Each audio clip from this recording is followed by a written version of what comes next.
सर्व मान्यवरांचे हार्दिक स्वागत।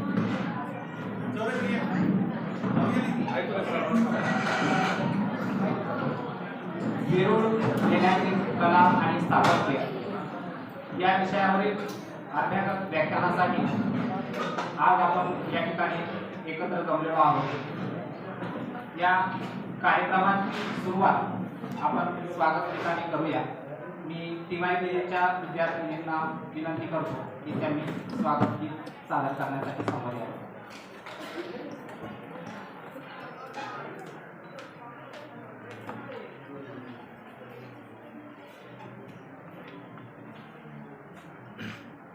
इतिहासाचे रंगरूप हे आले या नगरा, इतिहासाचे रंगरूप हे आले या नगरा।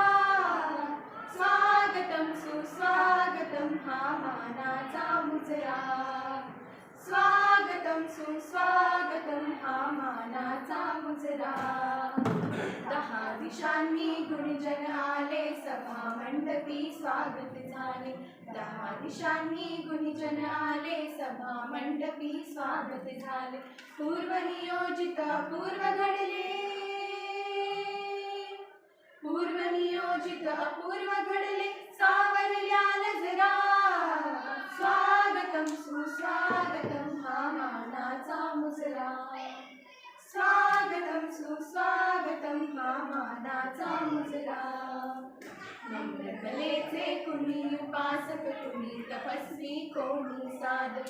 नम्र कलेचे कुणी उपासक, कुणी तपस्वी, कोणी साधक। शिल्पकार हो सारे कल्पक, शिल्पकार हो सारे कल्पक, जीवन या समरा। स्वागतम सुस्वागतम हा मानाचा मुजरा, स्वागतम सुस्वागतम हा मानाचा मुजरा।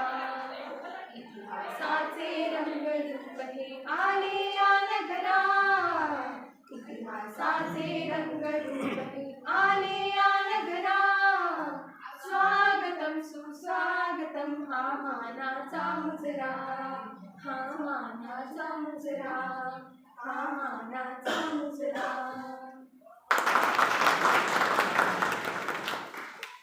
धन्यवाद।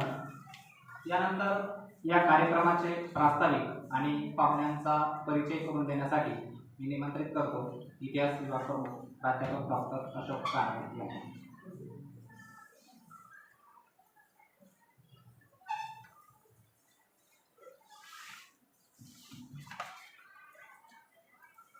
प्रथमतः बाबूजींच्या प्रतिमेस अभिवादन करतो। आज या ठिकाणी इतिहास विभाग आयोजित अभ्यागत व्याख्यान आयोजित केलेला आहे। या कार्यक्रम प्रसंगी कार्यक्रमाचे अध्यक्ष म्हणून उपस्थित झालेले आपल्या संस्थेचे आदरणीय उपाध्यक्ष ॲडव्होकेट सुरेशरावजी आव्हाड साहेब, त्याचप्रमाणे ज्येष्ठ पत्रकार दिव्य मराठीचे आमचे मित्र माननीय अविनाशी मंत्री साहेब, त्याचबरोबर आज आपल्याला व्याख्याते म्हणून लाभलेले आमचे मित्र प्राध्यापक डॉक्टर संजय पाईकराव, डॉक्टर बाबासाहेब आंबेडकर मराठवाडा विद्यापीठ इतिहास विभाग या ठिकाणून आलेले, त्याचप्रमाणे व्यासपीठावर उपस्थित असलेले मराठी विभाग प्रमुख डॉक्टर सुभाष शेकडे सर, त्याचबरोबर सूत्रसंचालन करणारे माझे सहकारी प्राध्यापक डॉक्टर अर्जुन किरकळ सर, उपस्थित सर्व समोर बसलेले प्राध्यापक प्राध्यापिका, या व्याख्यानासाठी मुद्दामून उपस्थित झालेले सर्व वर्गातील वेगवेगळ्या वर्गातील विद्यार्थी,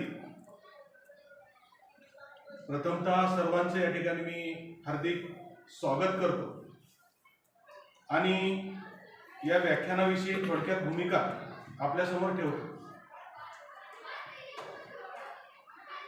मागच्या 15 दिवसापूर्वी ज्यावेळेस मीटिंग झाली त्यावेळेस सन्माननीय अध्यक्ष साहेबांच्या कल्पनेतून इतिहास विषयासंदर्भात कोणते कार्यक्रम घेतले जाणार याविषयी ज्यावेळेस चर्चा झाली त्यावेळेस आम्ही 2 कार्यक्रमाचं आयोजन करू असं त्यांना सांगितलेलं होतं.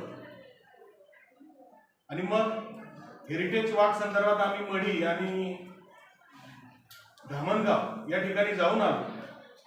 साधारण 20-25 मुलं घेऊन जाण्याची परवानगी आम्हाला मिळालेली होती.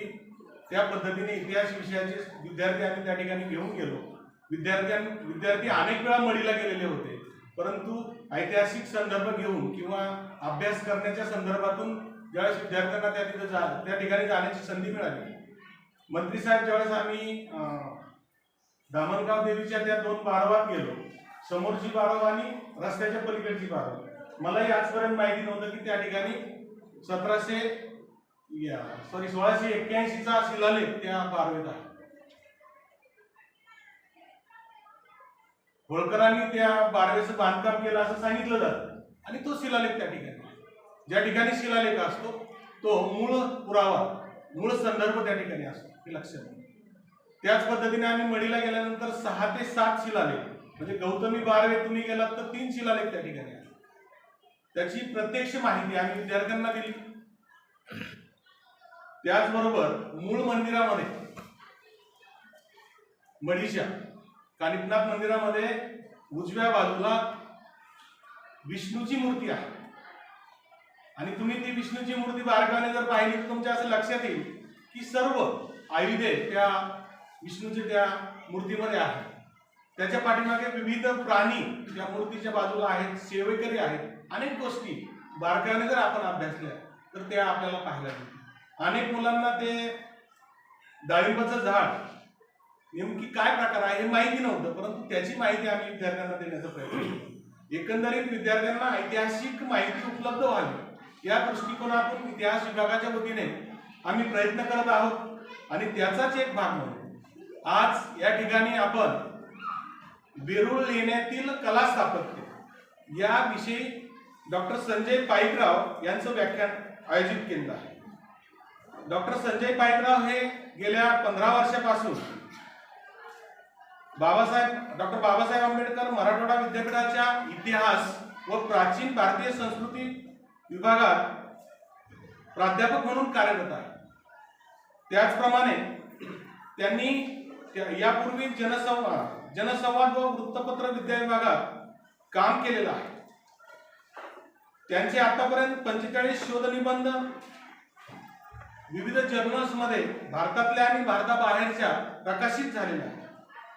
मराठवाडा इतिहास परिषद, अखिल महाराष्ट्र इतिहास परिषद, Indian history Congress, Indian art history Congress या सर्व परिषदांचे ते आजीव सभासद आहेत. मूर्ती व स्थापत्य संशोधन परिषदेचे ते सदस्य सचिव आहेत. डॉक्टर बाबासाहेब आंबेडकर मराठवाडा विद्यापीठाच्या इतिहास व प्राचीन भारतीय संस्कृती विभागाच्या माजी विद्यार्थी संघटनेचे ते सहसचिव म्हणून कार्यरत आहेत. बौद्ध कला व पुरातत्व, आंबेडकरी चळवळ व इतिहास लेखन, जनसंवाद, जनसंपर्क हे त्यांचे विशेष कार्य करण्याचे ठिकाण आहे आणि परिवर्तनवादी चळवळीमध्ये ते कार्य करतात. विद्यार्थी मित्रांनो, अलीकडच्या काळात भारतामध्ये काही इतिहास संशोधक आहेत. त्या इतिहास संशोधकामध्ये प्राध्यापक संजय पाईकराव यांचं नाव घेतलं जातं. अलीकडेच त्यांना डॉक्टर बाबासाहेब आंबेडकर मराठवाडा विद्यापीठाची पदवी मिळालेली आहे.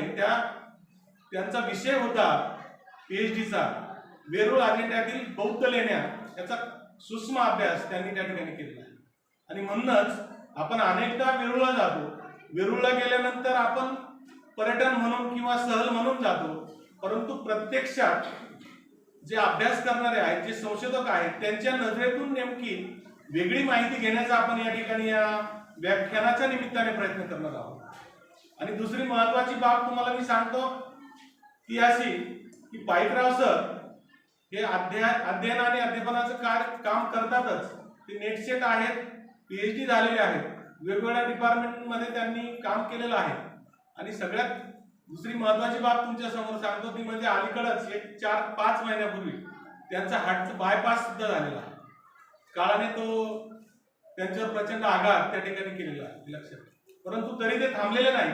त्यांचं संशोधन कार्य अविरतपणे चालू आहे आणि म्हणून असे बहुआयामी व्यक्ती व्याख्याते आपल्याला आज लाभलेले आहेत. अधिक वेळ न घेता पुन्हा एकदा सर्व सन्माननीय उपस्थितांचे मी हार्दिक स्वागत करतो आणि थांबतो. धन्यवाद. धन्यवाद सर. यानंतर प्रतिमा पूजन करण्यासाठी व्यासपीठावरील उपस्थित सर्व मान्यवरांना मी विनंती करतो की अतिथी देवो भव या उक्तीप्रमाणे प्रमुख अतिथींचा या ठिकाणी सत्कार करण्यात येत आहे. प्रथमतः आजचे व्याख्याते तज्ज्ञ मार्गदर्शक प्राध्यापक डॉक्टर संजय पाईकराव सर यांचा सत्कार करण्यात येत आहे. भारतीय प्रसारक मंडळाचे उपाध्यक्ष ॲडव्होकेट सुरेशराव आव्हाड साहेब यांना मी विनंती करतो की आपण पाईकराव सरांचा सत्कार करावा. डॉक्टर पाईकराव सर यांना नुकतीच डॉक्टर बाबासाहेब आंबेडकर मराठवाडा विद्यापीठ औरंगाबाद यांच्याकडून cultural communication in Buddhist caves of Ellora Verul येथील बौद्ध लेण्यातील सांस्कृतिक संवाद या विषयावर PhD प्राप्त झालेली आहे. याबद्दल त्यांचा विशेष सत्कार करण्यात येत आहे. त्यानंतर भारतीय प्रसारक मंडळाचे उपाध्यक्ष ॲडव्होकेट सुरेशराव आव्हाड साहेब यांचा सत्कार प्रोफेसर डॉक्टर सुभाष शेकडे सर यांनी करावा अशी मी त्यांना विनंती करतो.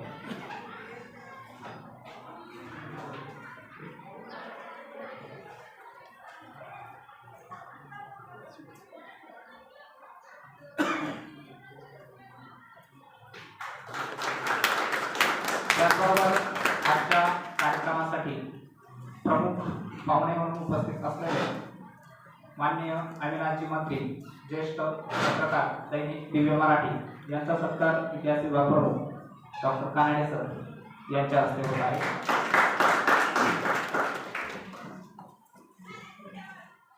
स्वागत आणि सत्कार शब्दसमूह आणि सत्कार. यानंतर आता प्रमुख अतिथींच्या मनोगतामध्ये प्रथमतः ज्येष्ठ पत्रकार अविनाशजी मंत्री यांना मी विनंती करतो की त्यांनी आपलं मनोगत या ठिकाणी व्यक्त करावं.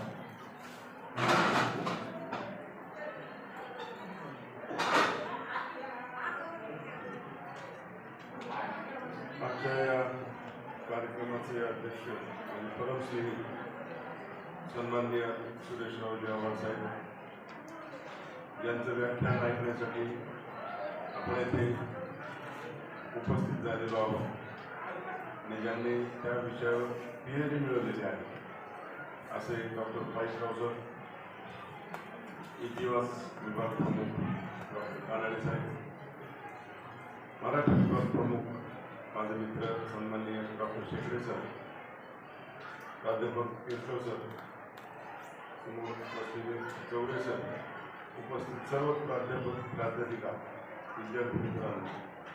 खरं म्हणजे जसं अभ्यासात बसल्यानंतर गणित विषय अवघड असतो तसं भाषण करायला इतिहास विषय खूप अवघड असतो आणि त्या विषयात बोलायचं म्हणजे ते आणि ते जर नसते तर काहीतरी बंडलवर माणूस मोकळं होतो, तो माणूस लगेच पकडेल की चुकीचं बोलला होतं म्हणून सावध बोललं पाहिजे. इतिहास विषयाचा असा विषय आहे. परंतु कानडे सरांनी जो उल्लेख केला आपल्या तालुक्याचा तर पाईकराव सर मला अभिमानाने सांगावंसं वाटतं. पाथर्डी तालुक्याचा तुमच्या दृष्टिकोनातून जरी तुम्ही अभ्यास केला तरी वेगळी PhD तुम्हाला मिळू शकेल. इतके ऐतिहासिक संदर्भ आणि पुरावे इथे आहेत. बळीचा उल्लेख केला एवढाच त्यापेक्षा जास्त इतिहास हा बुद्धेश्वरचा आहे. तिथे जी ज्ञानवापी बारव आहे तिथे ज्ञानदेवांच्या कालीन शिलालेख आहेत आणि 5 भावंड ज्ञानदेवांची सुरुवातीला अगोदर बुद्धेश्वरला येऊन गेली आणि त्यानंतर ज्ञानेश्वरीला ज्ञानेश्वरी लिहिण्यासाठी गेली. आता असा इतिहास आहे. पोथीमध्ये डॉक्टर शंकर पोथीमध्ये शंकर महाराजांचा उल्लेख येतो. त्या शंकर महाराजांनी तिथे 12 वर्ष साधना केली ते उल्लेख आहे. आणि हे सगळं बघताना असं वाटतं की आपण पाथर्डी तालुक्यात जन्माला आलो की खरं आपलं पुण्य उदायला आलेलं आपण त्या दृष्टिकोनातून बघितलं पाहिजे. शिरापूरच्या डोंगरात जर तुम्ही आत्ताही गेलात तर वेरूळची लेणी कोरण्या अगोदर त्या कारागिरीने ते शिलापूरचं डोंगर उघडायचा प्रयत्न केला होता. तिथं आत्ता एक दरी आहे, काही कोरीवकाम आहे, परंतु दगड भुसभुशीत होतात असं त्यावेळेचं तर्क निघाला आणि ते कसे तिकडे गेले तो तुमचा अभ्यासाचा विषय आहे. परंतु ज्या पातळीत तालुक्यातून ही सगळी सुरुवात झालेली आहे आणि हा इतिहास जर अभ्यासायचा असेल तर आपल्याला नवा इतिहास जर घडवायचा असेल तर इतिहासाचा अभ्यास होत पाहिजे. म्हणजे आपल्या हातून इतिहास बघतो. गेली 10-12 वर्षांपासून मी कानडी सरचं काम बघतोय. त्या विशिष्ट संशोधन कार्यात इतिहासात त्यांनी जोडून घेतलेले. आम्हाला जरी काही संदर्भ लागले सेक्रेटरी आम्ही त्यांना हक्काने बघतो, सर हे काय असावं कसं असावं, आणि त्यांनी एका मिनिटात त्याचं उत्तर देतो. ही जी आपली संशोधनाची वृत्ती आहे ही संशोधनाची वृत्ती पुढील पिढीसाठी अधिक मार्गदर्शक, दिशादर्शक आणि अचूक ज्ञान देणारे ठरणार आहे. आज प्रत्येक कोकणात आम्ही मालेगावच्या भागातही सर खूप संशोधन करण्यासारखं आहे. तिथे जी जालिंदरनाथाची गुफा आहे त्या गुफेमध्ये नाथ संप्रदायाचे बरेच बीजारोपण तिथे झालेलं आहे. आमच्या पलीकडून कसं झालं तर तारकेश्वर गड आहे, शेकडे सरांनी त्या परिसरात आता बरेच धार्मिक कार्य केलेलं आहे. हे सगळं अभ्यासताना तुम्ही विद्यार्थ्यांची ट्रिप काढता, सगळं करता, परंतु त्याला पर्यटनासाठी धार्मिक ट्रिप असं न असता त्या एकाच विषयावर सातत्यानं अभ्यास व्हावा. म्हणजे विद्यार्थ्यांना ती दृष्टी विकसित होते की संशोधन कसं करायचं असतं. अभ्यास लावला म्हणून 4 दिवस आपण जातो आणि 4 दिवसात त्यांना जी माहिती देतो 5व्या दिवशी विद्यार्थी विसरून जातात, त्या विषय सोडून देतात. असं न होता त्या विद्यार्थ्यांचं एक टीम निवडायची की तुमच्याकडे साधारण FYला विद्यार्थी आलेला आहे तर तो MA पर्यंत राहणार आहे असं गृहीत धरून त्या विद्यार्थ्यांचं ग्रुप जर केलं आणि त्यांना या कार्याचं मोटिवेशन दिलं आपण तर मला असं वाटतं की त्या भविष्यातला एखादा पाईकराव शोधता येईल, एखादा कानेर शोधता येईल. आणि हे सगळं करण्यासाठीच हा परिषदेचा त्या व्याख्यानाचा उद्देश असावा असं मला वाटतं. आज बोलण्यासारखं बरंच इतर विषयाचा आहे, परंतु मूळ विषय हा इतिहासाचा असल्यामुळे आणि त्यांना माझ्यासह सर्वांना त्यांचं व्याख्यान ऐकायचं असल्यामुळे मी इथेच थांबतो. आज सन्मानाने इथं बोलवलं, आठवण देऊन आमचे बऱ्याच दिवसानंतर आपण भेटतोय, सन्मान केला याबद्दल मी आयोजकांचे आभार मानतो. धन्यवाद. यानंतर आजच्या कार्यक्रमाचे अध्यक्ष आणि पाच विद्याप्रसारक मंडळाचे उपाध्यक्ष सन्माननीय ॲडव्होकेट सुरेशरावजी आव्हाड साहेब यांना विनंती करतो की आपण अध्यक्षीय मार्गदर्शन करावे.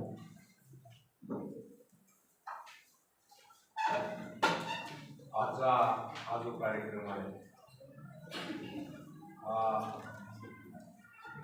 विरू आणि जो आपण बघतो आहे त्याची जी माहिती आपल्याला माहिती देणारच आहे. आजच्या या कार्यक्रमात उपस्थित पाहुणे पत्रकार अविनाशजी मंत्री, त्याचबरोबर या ठिकाणी उपस्थित असणारे अशोकराव कानडे, माननीय प्राध्यापक संजयराव पाईकराव, त्याचबरोबर या कार्यक्रमात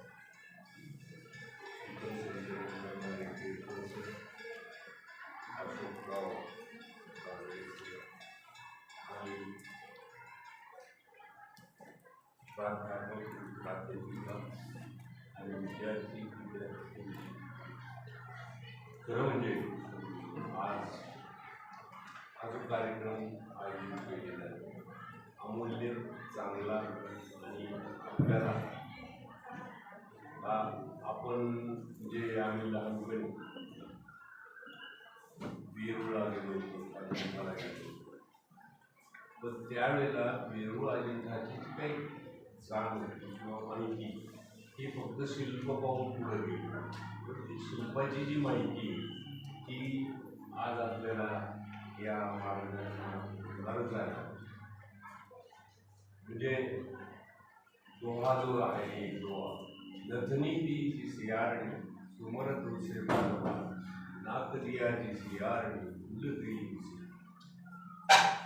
जे काही आपल्याला किंवा आपल्या भागामध्ये वेरूळ अजिंठा किंवा पाथर्डी तालुक्यातली जी काही देवस्थानं आहेत किंवा शिल्प थोडं कितीतरी मोलाची आहे तरच समजतो. आणि ह्यातून जर आपण पाहिलं तर निश्चितच आपल्याला चांगल्या गोष्टी मिळत आहेत. कारण वेरूळची जी लेणी आहे ती लेणी कोरत असताना ती जी कोरणारी माणसं आहेत ती एकाग्रचित्त झाली असते. फक्त एकाग्रचित्त म्हणजे काय, त्यातूनच पुढे कुंडलिनी जागृती विचार करण्यासारखी गोष्ट आहे. एक साधी एक रेघ जर मारायची असेल तर आपल्याला 3-4 वेळेला विचार करावा. त्यावेळेला त्यांनी काय अगोदर ते शिल्प असं तयार करायचं, मग त्याचं प्लॅन एलिव्हेशन असं काही काढलं. त्यांच्या डोक्यातच ती कल्पना होती, त्या डोक्याच्या कल्पनेतूनच ते शिल्प तयार झाले. मग हे शिल्प तयार होत असताना मला असं वाटतंय की या लोकांची कुंडलिनी जागृत. मग परत प्रश्न पडतो, कुंडलिनी जागृत म्हणजे काय, म्हणजे बाकीचं काय. तर थोडक्यात आणि सोपं एकाग्र चित्त त्यांनी एवढं कॉन्सन्ट्रेट केलं असणार. कारण आपण सचिनकडे जर पाहिलं तर सचिनला जर विचारलं, सचिन तेंडुलकर त्याला जर विचारलं तर तुमचं या यशाचं गमत काय, तर त्यांना फक्त सचिन तेंडुलकरला बॉलच दिसतो. समोरचा जो येणारा बॉल आहे त्याच्यावरती ते कॉन्सन्ट्रेट करत होते म्हणून सक्सेस.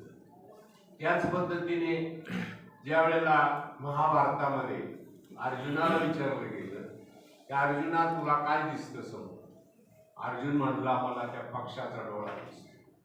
म्हणजे तुम्ही ज्या वेळेला कॉन्सन्ट्रेट करता, एकाग्र चित्त करता, त्याच वेळी अशी काहीतरी घडत असतं. आणि आजचा जो दृष्टिकोन आहे, दृष्टिकोन जर पाहिला तर या दृष्टिकोनामध्ये सगळ्यात महत्वाची बाब एक ही आहे की पूर्वीच्या काळामध्ये जे शिल्प तयार केलेले होते किंवा चित्र तयार केलेली होती, त्या चित्रावरून सुद्धा त्या चित्रकाराला शिक्षा झालेली होती. परंतु कोर्टात त्यांनी ते त्या पद्धतीचीच उत्तरं दिली आणि त्याला सुटला त्यातून. तर अशा पद्धतीने हे जे शिल्प आहे, समजा एखादी मूर्ती असेल आणि ती मूर्ती एखादी स्त्रीची मूर्ती आहे आणि ती स्त्री अशी उघडी दाखवलेली आहे, तर आपल्या ज्या भावना आहेत ह्या भावनात बदल होतो. परंतु त्या स्त्रीच्या मांडीवर जर एखादं मूल नेऊन मांडलं तर त्याची जी भावना आहे ती सुद्धा बदलली आहे. म्हणजेच हे जे शिल्प आहे या शिल्पामध्ये फार खोलवर ज्ञान आहे आणि ते ज्ञान आपल्याला आज मिळणार आहे आणि त्या दृष्टिकोनातून आपण ते ज्ञान घ्यावं. आणि त्याकरता मी त्यांचे या ठिकाणी आलेत त्याबद्दल भारतीय विद्यार्थी मंडळाच्या वतीने आभार मानतो. आणि आपण सर्वजण चांगल्या गोष्टीचा लाभ घेण्याकरता इथे उपस्थित आहात, आपले आभार मानतो. आणि कभी फूलों की तरह मत जीना, कभी फूलों की तरह मत जीना, जिस दिन खिलोगे टूट के बिखर जाओगे, जिस दिन खिलोगे टूट के बिखर जाओगे, जीना है तो पत्थर की तरह जियो, जिस दिन तराशे गए खुदा बन जाओ.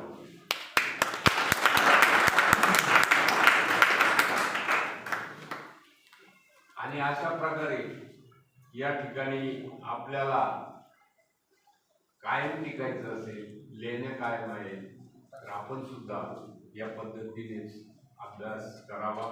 मुलांना शिक्षकांनी शिकवावं, त्यांना सुद्धा घडवावं. सेवा सबकी कीजिए, सेवा सबकी कीजिए, मगर आशा किसी से मत रखिए. सेवा सबकी कीजिए मगर आशा किसी से मत रखिए, क्योंकि सेवा की सही मूल्य भगवान ही दे सकता है, इंसान नहीं. जय हिंद. धन्यवाद साहेब. यानंतर प्राध्यापक डॉक्टर संजय पाईकराव यांना मी विनंती करतो की त्यांनी आपल्या व्याख्यानास सुरुवात करावी.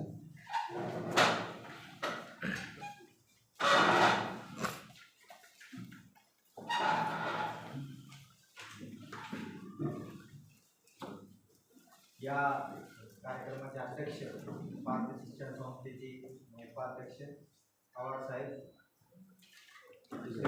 पवार मंत्री साहेब, डॉक्टर अशोक कानडे, डॉक्टर अतुल केळकर, माझ्यासोबत विद्यापीठात शिकलेले आमचे अनेक मित्र आणि विद्यार्थी मित्र. आज या ठिकाणी इतिहास विभागाअंतर्गत जे व्याख्यान आहे ते माझे व्याख्यान ठेवलेले आहे. अतिशय महत्त्वाच्या विषयावर हे व्याख्यान आहे. वेरूळ लेणी म्हणलं किंवा लेणी म्हणलं की आपल्याला एक पाषाणामध्ये कोरलेला जो भाग दिसतो तो अतिशय टणक असणाऱ्या दगडावर एक मुलायम हाताने त्याला आकार देऊन मूर्तीच्या शिल्पाच्या माध्यमातून संवाद साधण्याची कला जी आहे ती कला या स्थापत्यकलेमधून दिसते. प्रथमतः काही गोष्टी मी तुम्हाला सांगतो आणि यानंतर आपण ते प्रेझेंटेशन पाहणार आहोत. मित्र, लेणीची सुरुवात कशी झाली याचा एक फार रोमांचक इतिहास आहे. बुद्धाने जेव्हा भगवान बुद्ध होते तेव्हा वर्षावास म्हणजे काही काळ बौद्ध भिक्खू हे अशा ठिकाणी जाऊन तिथं त्यांचा अभ्यास आणि धर्माचा चिकित्सा केली जात होती. अशा ठिकाणी वर्षावास करायचे आणि या वर्षावास करण्यासाठी शहरापासून अत्यंत दूर असणाऱ्या दगडदोंड्यात किंवा दऱ्याखोऱ्यामध्ये जाऊन तो अभ्यास करायचा. आणि त्यावेळेस हिंस्र पशु असायचे आणि हे हिंस्र पशु त्या बौद्ध भिक्खूंना वेगवेगळ्या प्रकारे त्रास द्यायचे. म्हणून बुद्धाने जी अनेक बौद्ध भिक्खूंना वेगवेगळ्या प्रकारची राहण्याची ठिकाणे जी सांगितली ती होती गुहा. पूर्वी कशा असायच्या की नॅचरल गुहा ज्याला आपण म्हणतो किंवा जी निसर्गनिर्मित गुहा होत्या, पण बुद्धांनी मानवनिर्मित गुहा करा आणि या मानवनिर्मित लेणी करून त्या ठिकाणी त्या वर्षावासामध्ये राहण्यासाठी बुद्धांनी सांगितलेलं आहे. आणि त्याचप्रमाणे सम्राट अशोकाचा नातू दशरथ याने बारबर आणि नागार्जुन टेकड्या ज्या आहेत आजच्या बिहार जिल्ह्यातल्या जहानाबाद म्हणून एक जिल्हा आहे आणि या जहानाबाद जिल्ह्यामध्ये या नागार्जुन आणि बारबर टेकड्या आहेत. तिथं पहिल्यांदा ही बौद्ध लेणी खोदल्या गेली आणि बौद्ध लेणी ही धर्मासाठी खोदल्या गेली आणि नंतर हिंदू आणि जैन यांनी सुद्धा मोठ्या प्रमाणावर भारतभर लेण्या खोदल्या. ही जी लेण्याची टेक्नॉलॉजी आहे जगात अनेक देशामध्ये करून पाहण्यात आली, पण ती कुठेही जमली नाही. जी भारतामध्ये आहे ते भारताचे स्थापत्य होते किंवा जे वेगवेगळे लोक होते त्यांनी आपल्या तंत्रज्ञानानं किंवा छन्नी हाताच्या माध्यमातून हे तंत्रज्ञान जगाला वेगळं तंत्रज्ञान दिलं आणि या तंत्रज्ञानातूनच या सर्व लेणींचा किंवा शिल्पांचा मोठ्या प्रमाणावर उदय आणि विकास झालेला दिसतो. आता आव्हाड साहेब म्हणले की त्यांचा वेगवेगळा प्लॅन असेल किंवा त्यांच्या डोक्यामध्ये असेल, तर सगळे जे शिल्प भारतामध्ये बनवलेले आहेत, सगळे जे चित्र बनवलेले आहेत, हे चित्र अतिशय रेखीव जे चित्र आहेत. आजही आपल्याला एखादी जर ओळ ओढायची असेल तर ती ओळ सरळ ओढता येत नाही, पण त्या काळामध्ये शिल्पाच्या माध्यमातून किंवा शिल्पाचं जे मार्कआउट आहे किंवा शिल्पाचा जो प्लॅन आहे तो अतिशय महत्त्वाच्या म्हणजे सरळ रेषेमध्ये, तिरकस रेषेमध्ये, वेगवेगळ्या काटकोन त्रिकोणामध्ये जे बनवलेला आहे तो शास्त्रशुद्ध शिल्पशास्त्राच्या माध्यमातूनच त्यांनी तो बनवलेला आहे. आणि तो बनवताना अतिशय सुंदर असे शिल्प त्या काळामध्ये बनवलेलं आहे. पहिल्यांदा सह्याद्रीचा जो डोंगर आहे आपला, आपण महाराष्ट्र हा दगडांचा देश म्हणतो आपण, कारण दगडासारखा कणखर असणारा हा महाराष्ट्र आहे. आणि या महाराष्ट्रामध्ये जो दगड मिळतो तो म्हणजे बोसाल्ट नावाचा दगड आहे आणि या बोसाल्ट दगडामध्ये हे सर्व शिल्प बनवलेले आहे. भारतामध्ये आतापर्यंत 1200 लेण्या, तसं पाहिलं तर 2000 लेण्या आहेत आणि या 2000 लेण्यामधल्या आर्किओलॉजिकल सर्वे ऑफ इंडिया ज्याला आपण भारतीय पुरातत्व खाते म्हणतो, या भारतीय पुरातत्व खात्याच्या माध्यमातून फक्त त्या 2000 पैकी 1200 ज्या लेण्या आहेत ज्या अतिशय सुव्यवस्थित आहेत आणि चांगल्या आहेत, अशा लेण्यांचं आयडेंटिफिकेशन करून 1200 लेण्या आहेत. त्यामधल्या 800 लेण्या महाराष्ट्रात आहेत आणि 800 लेण्यामध्ये महाराष्ट्रामध्ये पुणे जिल्हा, मुंबई आणि औरंगाबाद जिल्ह्यामध्ये सगळ्यात जास्त लेण्या आहेत. आणि ह्या लेण्या स्थापत्याच्या दृष्टिकोनातून, चित्रकलेच्या दृष्टिकोनातून अत्यंत सुबक अशा आहेत का, म्हणून त्या चांगल्या लेण्या येतात. त्याच्यामध्ये एलिफंटाच्या लेण्या येतात आपल्या मुंबईजवळच्या, आणि अजंता वेरूळ ह्या वर्ल्ड हेरिटेज साईट, ज्याला जागतिक वारसा, म्हणजे असा वारसा पुन्हा जगामध्ये होऊ शकत नाही. एक तुम्हाला सांगायची गोष्ट म्हणजे की अजंता लेणीचे पेंटिंग अनेक चित्रकारांनी केले, पण काळाचा महिमा पहा की जेवढे पेंटिंग्स त्या कलाकाराने काढले वेगवेगळ्या माध्यमातून ती नष्ट झाली, पण आजही ती अजंतामध्ये दौलानं उभी आहेत, याच्यामध्ये वेरूळमध्ये उभी आहेत, आणि ही आपल्या भारताचं खरं वैभव आहे. आणि आपण पाहतो की 800 लेण्या ह्या बौद्ध लेण्या आहेत, 300 लेण्या ह्या हिंदू लेण्या आहेत, फक्त 100 लेण्या ह्या जैन लेण्या आहेत, आणि सर्व लेण्या ह्या जगभर कुतूहलाचा भाग आहे. आपल्याला सांगायला हे होतं की दुःख होते की लेण्यांचा अभ्यास आहे तो भारतीयांनी कमी आणि परदेशी लोकांनी जास्त केलेला आहे. कारण आपल्याकडे मूळ अभ्यास आपण फार कष्ट करतो, पण त्याचं आपण प्रमोशन करत नाही किंवा त्याबद्दल आपण लोकांना सांगत नाही. आणि परकीय लोक जे आहेत, हे परकीय लोक हे मूळ अभ्यास करतात, त्यांना अनेक फेलोशिप असतात, त्या फेलोशिपच्या माध्यमातून येतात. एक गेरी मलांड्रा म्हणून आता अमेरिकेच्या एका विद्यापीठाच्या कुलगुरू आहेत, त्यांनी वेरूळच्या बौद्ध लेण्यावर काम केले. एक विदुषी आहेत, पत्रकार आहेत, त्या थायलंडमध्ये राहतात, आणि त्या थायलंडमध्ये राहून औरंगाबादला येऊन 1 महिना राहतात आणि वेरूळचा अभ्यास करतात. आणि पूर्ण भारतातल्या लोकांना जे अभ्यास करतात त्यांना 3 दिवस 2 दिवस तिथे राहण्याची व्यवस्था करून त्या स्वतः लेणी दाखवतात. म्हणजे आपण या भागातले आहोत, जवळचे आहोत, तरी आपलं जाणं होत नाही. मी अनेक लोकांना विचारत असतो तुम्ही किती लोकांनी लेणी पाहिली, तर कमी लोक हात वर करतात, कारण आपला वारसा जो आहे तो आपण टिकून ठेवू शकत नाही, किंवा आपला इतिहास आपल्याला माहीत नसतो, जगाला माहीत असतो. आता मंत्री साहेब म्हणाले की आमच्या पाथर्डी तालुक्याचा फार मोठा इतिहास आहे, पण कमी लोकांना माहीत असते. कारण काय की जगाचा इतिहास आपल्याला माहीत असतो, जगाचे आपल्याला आयफेल टॉवर माहीत असतो, पण आपल्या इथला एखादा गड आहे किंवा त्याची माहिती नसते. कारण कसं आपल्याकडे भरपूर असते, पण आपण दुसऱ्याकडे बोट करत असतो. तसा प्रकार या माध्यमातून आपल्याला मोठ्या प्रमाणावर दिसून येतो. आणि या सगळ्या गोष्टीच्या माध्यमातून आपल्याला असं दिसते की मोठ्या प्रमाणावर लेणीचा अभ्यास हा जसं फॉरेनर लोकांनी केला तसा भारतीय लोकांनी सुद्धा केला. तर वेरूळची जी लेणी आहे त्या लेणीचा अभ्यास मोठ्या प्रमाणात ज्ञानेश्वरीमध्ये आला. आपण आपेगाव इथंच आहे, किंवा ज्ञानेश्वरांची कर्मभूमी नगर जिल्हा राहिलेली आहे.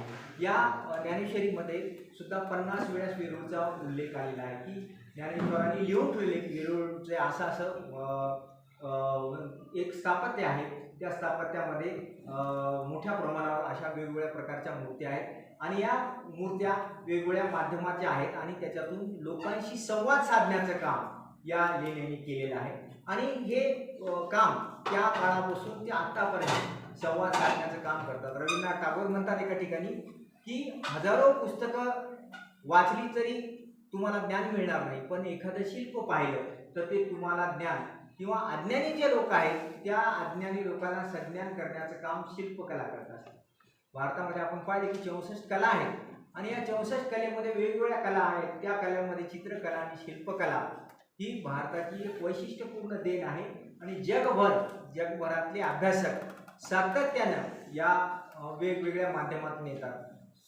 ओरिसामधलं कोणार्कचं सूर्य मंदिर आहे, अजंता वेरूळ आहे, किंवा दिल्लीमध्ये अनेक मॉन्युमेंट्स आहेत की जी जगभर लोक पाहण्यासाठी येतात. मागे करोना काळामध्ये आपण पाहिलं की अनेक लोक येऊन वापस गेले आपल्याकडे अनेक पर्यटक येतात, आणि पर्यटक कधी कुणाला पत्ता विचारत नाही, कधी कुणाला सांगत नाही की मला ही माहिती पाहिजे, कारण ते सगळी माहिती घेऊन आपल्यापेक्षा जास्त माहिती घेऊन सातत्याने येत असतात, आणि आपली शिल्प पाहून त्याचा मोठ्या प्रमाणावर अभ्यास करतो. पण आपण ज्याला आपण म्हणतो की आपण आपला वारसा आहे पण तो आम्ही जपत नाही. पण आम्ही असे 100 जण आहोत महाराष्ट्रामध्ये की सातत्यानं वारशाबद्दल आम्ही हे करत असतो.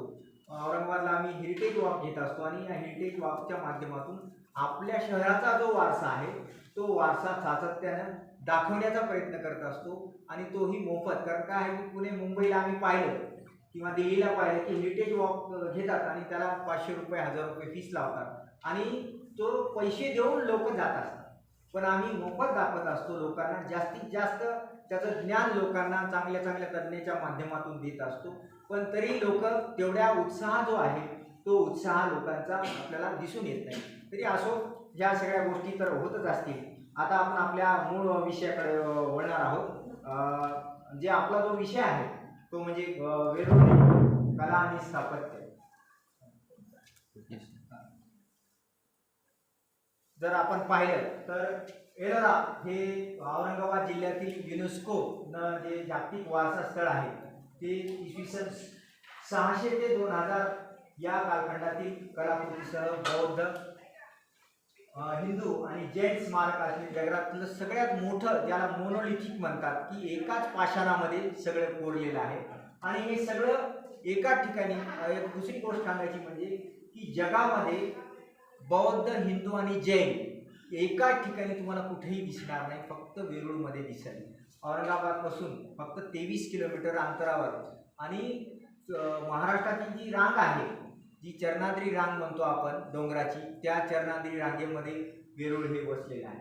वेरूळ जर सांगायचं तर मोठ्या प्रमाणावर वेरूळ हे नाव मराठी झालं. एलोरा इथं जर पाहिलं तर तुम्हाला एलोरा दिसेल. एलोरा जेव्हा इंग्रजांना ळ जे आहे ते ळ म्हणता येत नाही, किंवा अनेक भारतीय भाषामध्ये ळ शब्द हा नाही, म्हणून एलोरा किंवा एलुरा किंवा मोठ्या प्रमाणावर याला वेगवेगळ्या भाषामध्ये जसं जसं येते तसं म्हणतात. पण इंग्रजांनी त्याला एलोरा नाव ठेवलं, म्हणून ते एलोरा जास्त. आपण मराठी भाषिक असल्यामुळं आपण त्याला एलोरा म्हणतो. आणि सगळ्यात महत्त्वाचं म्हणजे 16 नंबरची जी लेणी आहे, जी शिवाला समर्पित असणारी जी लेणी आहे, ती जगामध्ये 7 आश्चर्य आहेत. असंच एक आश्चर्य भविष्यामध्ये वेरूळचा त्याच्यामध्ये समावेश होईल, की मोठ्या प्रमाणावर जिथं कैलास लेणी जी आहे. एकूणच सगळ्या लेण्याबद्दल जर सांगायचं तर त्याचं सर्व मार्कआउट वरून खालपर्यंत, म्हणजे बांधकाम करताना आपण काय करतो, कोणतंही घर बांधायचं आपल्याला की पाया खोदतो आणि नंतर घर उभारतो. पण ह्या सगळ्या ज्या लेण्या आहेत त्या सगळ्या लेण्या वरून खालीपर्यंत कोरण्यात आलेल्या आहेत. आपल्याला वाटेल की आपण जेव्हा जाऊन पाहू की तेव्हा तुम्हाला आश्चर्य वाटेल की वरून कसं खाली करता आलं. पण त्या काळातल्या वेगवेगळ्या शिल्पशास्त्राचे जे ग्रंथ आहेत त्या ग्रंथाच्या माध्यमातून जे मार्कआउट आहेत त्या मार्कआउटच्या माध्यमातून ही शिल्पकला आणि स्थापत्य आपल्याला दिसून येते.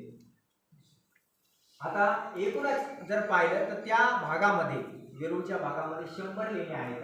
आणि त्या 100 लेण्यामधल्या ज्या महत्त्वाच्या 34 लेण्या ज्या आहेत त्या 34 लेण्या ह्या लोकांसाठी खुल्या करण्यात आल्या. म्हणजे जरा प्रोटेक्टिव्ह मॉन्युमेंट म्हणतो असून त्या प्रोटेक्टिव्ह मॉन्युमेंट आहेत. याच्यामध्ये पहिल्या ज्या 1 ते 12 ज्या आहेत त्या बौद्ध लेण्या आहेत.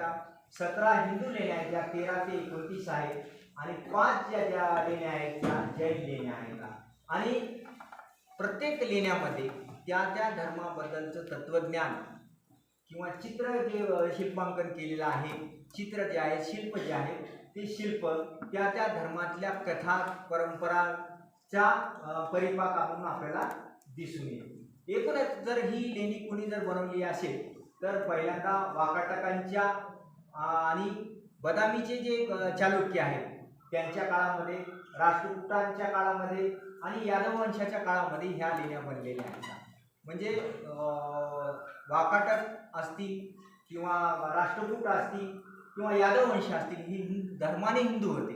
पण पहिल्यांदा तिथे बौद्ध लेण्या झाल्या, नंतर हिंदू लेण्या झाल्या आणि नंतर जैन लेण्या मोठ्या प्रमाणात झालेल्या आहेत. लेण्याचं एक महत्त्वाचं काम होतं की त्या काळात बँकिंग जी सिस्टम होती ती बँकिंग सिस्टम ही लेण्यामधून मोठ्या प्रमाणावर व्यापारी त्या ठिकाणी राहायचे. आणि हे बांधण्याचं काम जसं राज्यकर्ते होते तसं सामान्य लोकांच्या दानातून सुद्धा ह्या लेण्या बनलेल्या आहेत. अनेक लोकांनी दान देऊन, आज आपण पाहतो की मंदिर बनवतो आपण तर त्या ठिकाणी दान देतात लोक, तसे त्या काळामध्ये व्यापारी सर्वसामान्य लोक हे दान द्यायचे आणि त्या दानाच्या माध्यमातून सुद्धा लेण्या मोठ्या प्रमाणावर बनत असतात.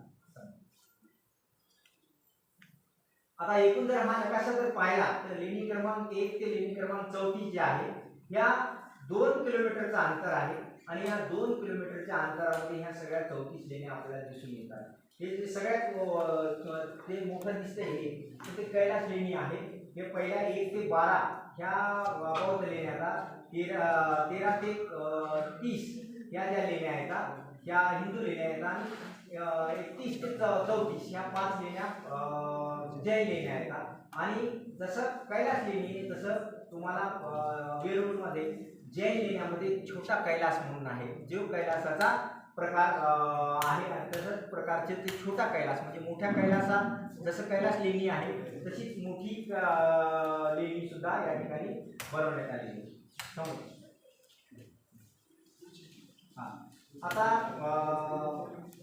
जर एकूणच सांगायचं तर एलोरा किंवा वेरूळ जे आहे हे एलापूरचं संक्षिप्त रूप आहे आणि या संक्षिप्त रूपामध्ये आपल्याला ही लेणी कृष्ण पहिला, या कृष्ण पहिला जो राष्ट्रकूटांचा राजा आहे या राष्ट्रकूटाच्या राजानं ही लेणी मोठ्या प्रमाणावर या ठिकाणी बनवलेली आहे.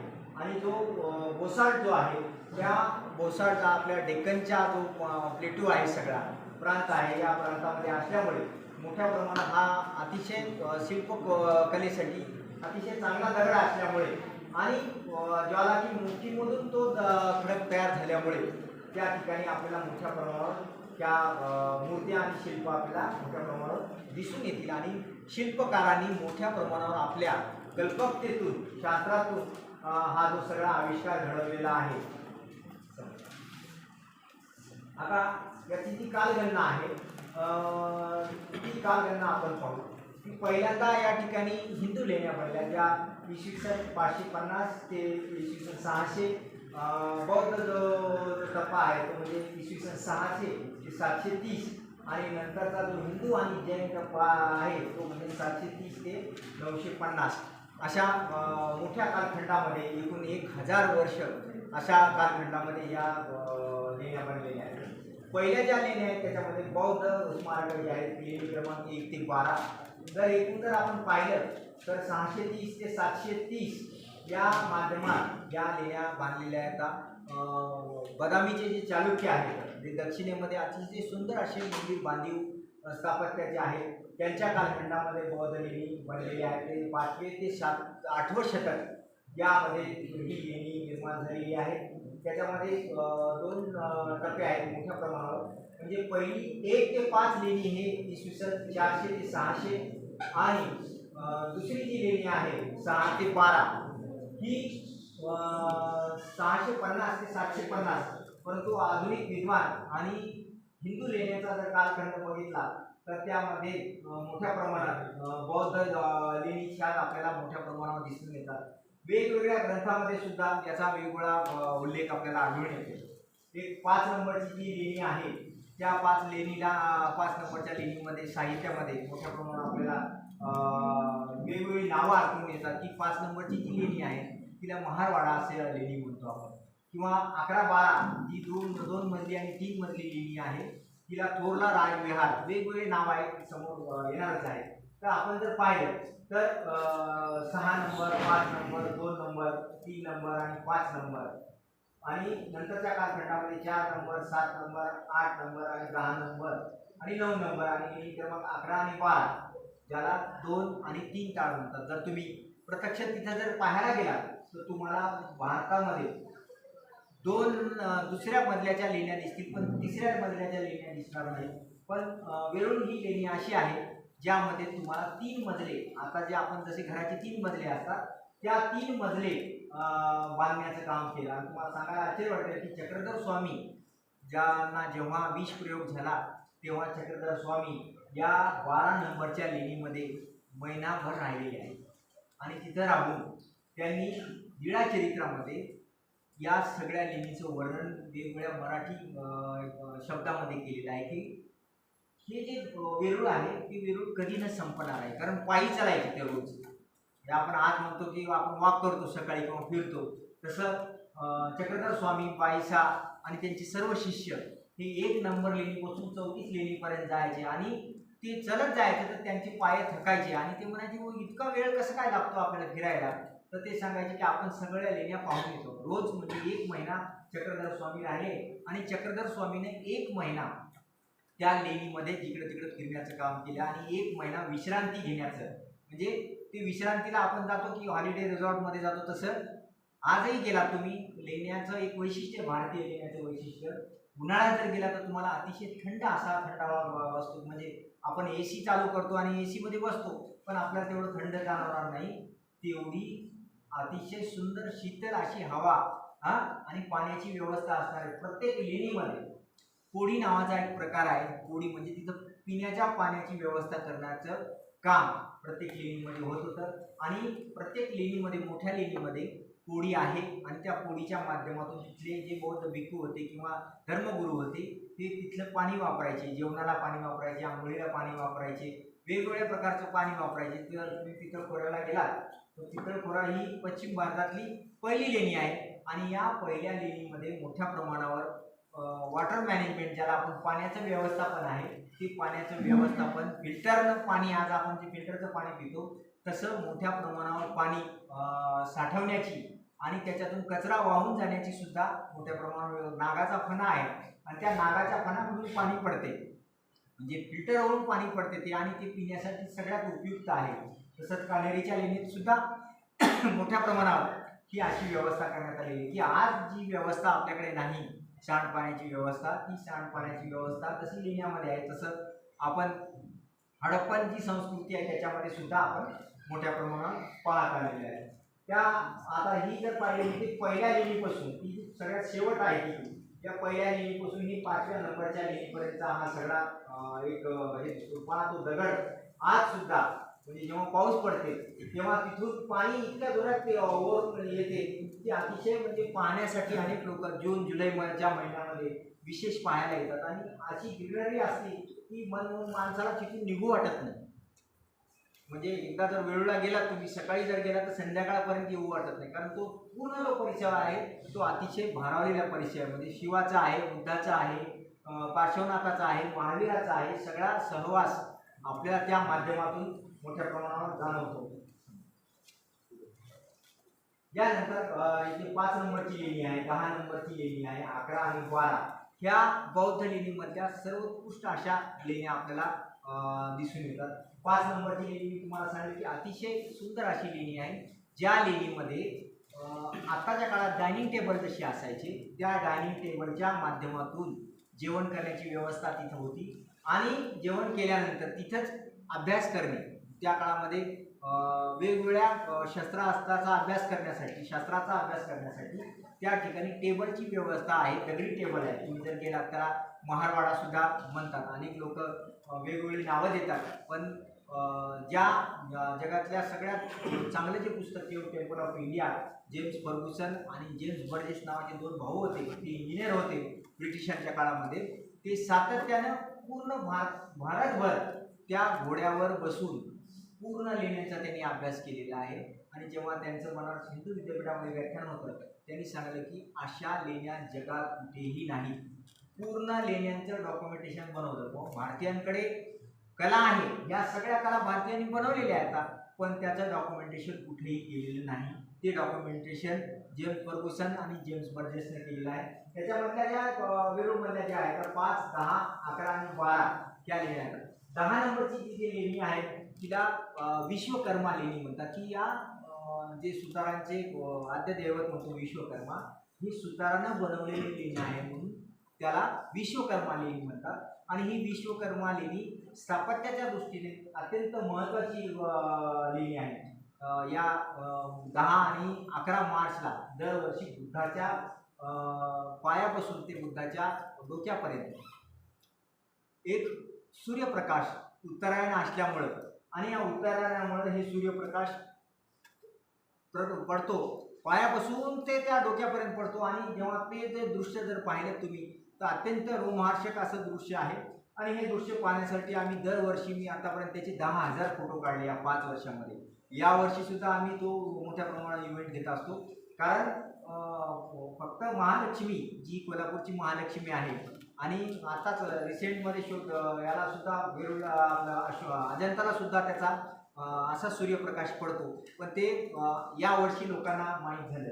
पण वेरूळला मोठ्या प्रमाणात बनवल्या तेव्हापासून पडतो, पण काही लोकांनी जे कॅच केलेला आहे तो 5 वर्षापासून आम्ही दरवर्षी जात असतो आणि तो रोमहर्षक जो प्रसंग आहे तो कॅमेऱ्यामध्ये कॅच करत असतो.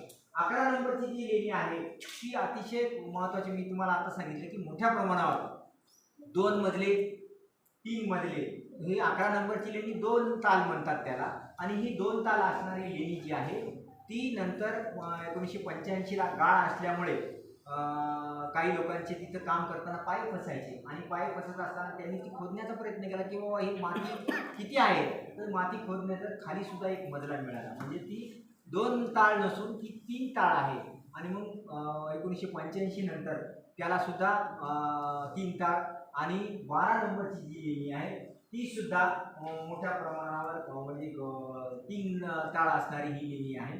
आणि ह्या दोन्ही लेण्या भारताच्या एकूणच लेणी स्थापत्यामध्ये एक आश्चर्यकारक ज्याला आपण म्हणतो की 2 आणि 3 ताळाच्या 2 लेण्या कुठेही तुम्हाला भेटणार नाही, फक्त वेरूळमध्ये भेटतील. आणि अतिशय शिल्पाने समृद्ध असणाऱ्या लेण्या आहेत. बुद्ध आहेत 179 बुद्ध या 12 लेण्यामध्ये आहेत.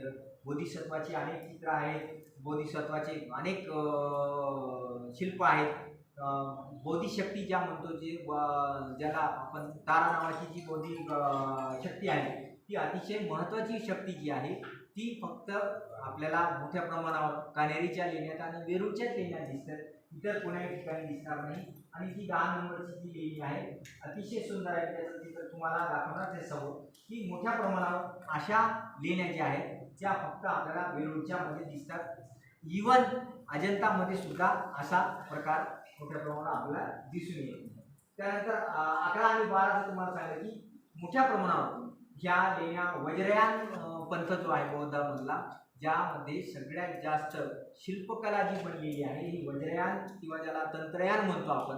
या सराय नावाचे फार मोठे बौद्ध भिक्खू होते, त्यांनी वज्रयान पंथ हा महाराष्ट्रात आणला. आज आपण जे बौद्धामध्ये जे जेवढे शिल्प पाहतो हे वज्रयान शिल्प, हे वज्रयान पंथाची शिल्प आपल्याला मोठ्या प्रमाणावर दिसून येतात. आणि जे तुम्हाला सांगितलं की विश्वकर्मा एक आमचे सर होते ब्रह्मानंद देशपांडे म्हणून, जे फार मोठे या वेरूळ आणि अजंताचे अभ्यासक आहेत.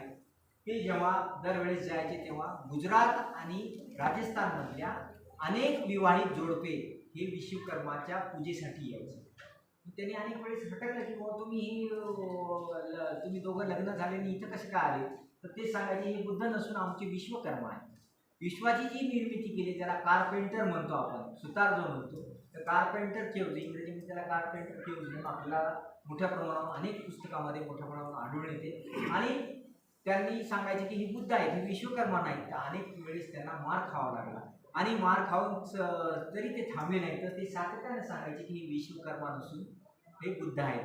पण त्याला मराठीमध्ये आपण विश्वकर्मा लेणी सुद्धा मोठ्या प्रमाणात म्हणून येतो. की मोठ्या प्रमाणात तुम्हाला सांगतो की मोठ्या प्रमाणात तुळया आहेत. आज जर आपण पाहिलं हे भीम आहेत, हे भीम जे आहेत तर त्या काळात तुळया लाकडाच्या तुळया असायच्या की, आणि जुन्या घरात आपण पाहतो की मोठ्या प्रमाणात माळवदा असतात, तर ते माळवदासारखं मोठ्या प्रमाणावर आपल्याला दिसून येतं.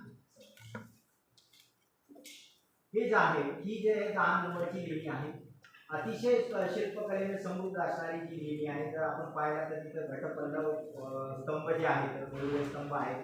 वर पाहिलं तर अजंतासारखं फेकाट ज्याला म्हणतो आपण दरवाजा, ते दरवाजे आहेत, गंधर्व आहेत आजूबाजूला. आणि ही बुद्धमूर्ती आहे, ही बुद्धमूर्ती. आणि जे हे भीम सांगले ते वेगवेगळ्या प्रकारचे असे हे भीम आहेत, हे वेगवेगळ्या प्रकारचे भीम आहेत असे, आणि वेगवेगळ्या प्रकारचे स्तंभ. आणि इथं नागाची सगळे हे जी शिल्प आहेत ती नागाची शिल्प आहेत सगळी. ही शिल्प जर तुम्ही प्रत्यक्षात जाऊन जर पाहिली तर अतिशय सुंदर अशी शिल्प आपल्याला मोठ्या प्रमाणावर दिसून येतात.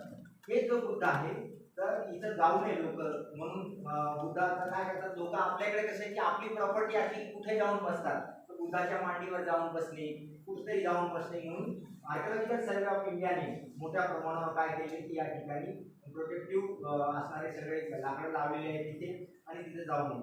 आणि 10 आणि 11 मार्चला जो बुद्ध प्रकाश पडतो तो या पायापासून तर या बुद्धाच्या मूर्तीच्या शेवटच्या टोकापर्यंत इथे असा हा पहिल्यांदा सूर्यप्रकाश या भागातून, ही जी भाग आहे ना या भागातून सूर्यप्रकाश पडतो. इथं ही बुद्धमूर्ती, ही जी बुद्धमूर्ती आहे ती इथं आहे.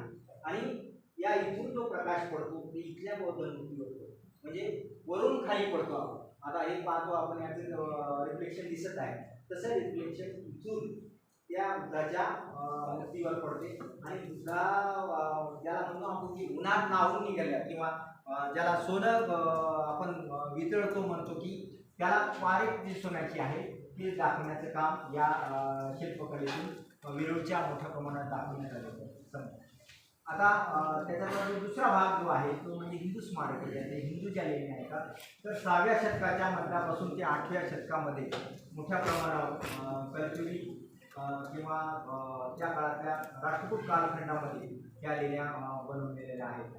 17 ते 29 ज्या लेण्या आहेत त्याच्यामध्ये 28, 27 आणि 29 हे पहिल्यांदा बनवल्या आणि त्यानंतर 29 आणि 21, 20 आणि 26 याचं मोठ्या प्रमाणावर उत्खनन केलं.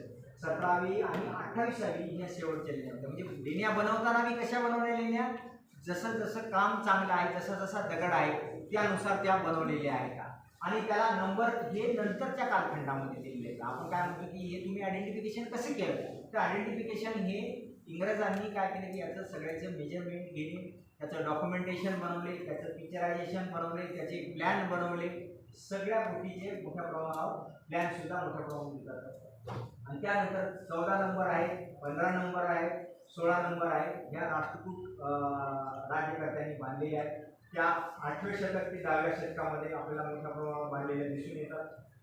14 आणि 15मध्ये पहिल्यांदा काम केलं आणि नंतर सगळ्यात जास्त जो महत्त्वाचं काम जे आहे ते म्हणजे 16 नंबरच्या लेणीमध्ये आहे आणि ही 16 नंबरची लेणी ज्याला आपण मोनोलिथिक म्हणतो की एका दगडातून बनवलेली आहे पूर्ण. जर तुम्ही जाऊन आजही पाहिलं तर त्याचं आश्चर्य होईल. मी तुम्हाला समोर चित्र दाखवणार आहे फोटो. हा एक कैलास मंदिर ज्याला आपण कैलास लेणी म्हणतो, कारण इंग्रजीमध्ये लेणीला केव टेम्पल म्हणतात की मंदिराचाच एक भाग आहे तो, त्याला इंग्रजीमध्ये केव टेम्पल्स म्हणतात. आणि एकमेव जे आहे की सगळ्यात चांगली जी लेणी आहे हिंदूमधली सगळ्यात चांगली किंवा आश्चर्यकारक जी लेणी आहे त्याला आपण कैलास लेणी म्हणतो, ही पूर्ण एकाच दगडात बनवलेली आहे. ती आश्चर्यकारक आहे. म्हणजे द्रविडियन शैलीचा सगळ्यात मोठा आविष्कार आपल्याला या ठिकाणी दिसून येतो. म्हणजे पर्वत कोरणे ज्याला म्हणतो आपण, तो पर्वत कोरून ही लेणी बनवलेली आहे.